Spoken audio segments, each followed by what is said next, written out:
Face à l'entêtement des gladiateurs de la rente à maintenir leurs postes et leurs privilèges, la rue a opposé la mobilisation, sa seule arme pour éviter les divisions, les dérapages et les récupérations. L'acte 5 de la protesta a été caractérisé par le retour des mêmes slogans hostiles à la nomenclatura, comme lors de la dernière fois, avec un focus particulier sur le départ complet et définitif du système. En vérité, la jeunesse algérienne en a marre des Saabchkara qui ont pris d'assaut les appareils de l'État jusqu'à en avoir fait, pour beaucoup d'entre eux, une propriété privée.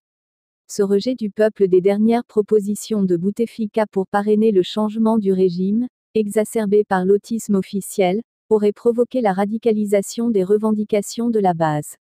En ce sens, tous ceux qui ont participé, d'une manière ou d'une autre, à la gestion des affaires de l'État sont désormais mal vus par la rue et priés de prendre leur retraite dans les plus brefs délais. Le verdict semble sans appel et les réseaux sociaux, baromètre des tendances de l'opinion, attestent chaque jour de ce fossé grandissant qui sépare ceux qui décident en haut lieu d'une vox populi, composée essentiellement de la jeunesse. On assiste à une dissidence citoyenne inédite dans l'histoire algérienne qui se ferait passage sur une route jonchée des ruines d'un pouvoir en agonie et des carcasses d'une opposition déstructurée.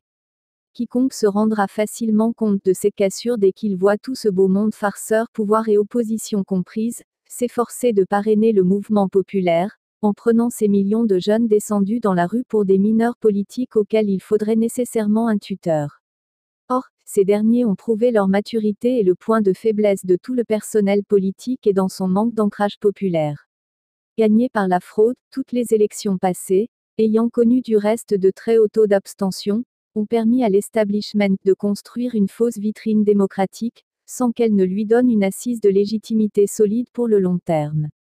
C'est pourquoi, la fragilité institutionnelle frappe même la présidence de la République que la majorité des Algériens soupçonnent de servir de relais à des opportunistes de tout poil. D'ailleurs, le retard pris dans la formation du gouvernement bédoui met en évidence un problème crucial de légitimité dont souffre l'exécutif et ses difficultés à trouver des têtes crédibles dans cette circonstance délicate. Tous ces facteurs-là font en sorte, n'en déplaise à certains affidés du système, que le mouvement populaire suivra sa gronde dans les semaines prochaines avec peut-être un peu plus de détermination et de structuration. En gros, c'est une mobilisation qui ne s'arrêtera pas tant le vœu démocratique de la population en un changement radical du système n'est pas satisfait. Auteur Kamal Guerrois, le matin d'Algérie.com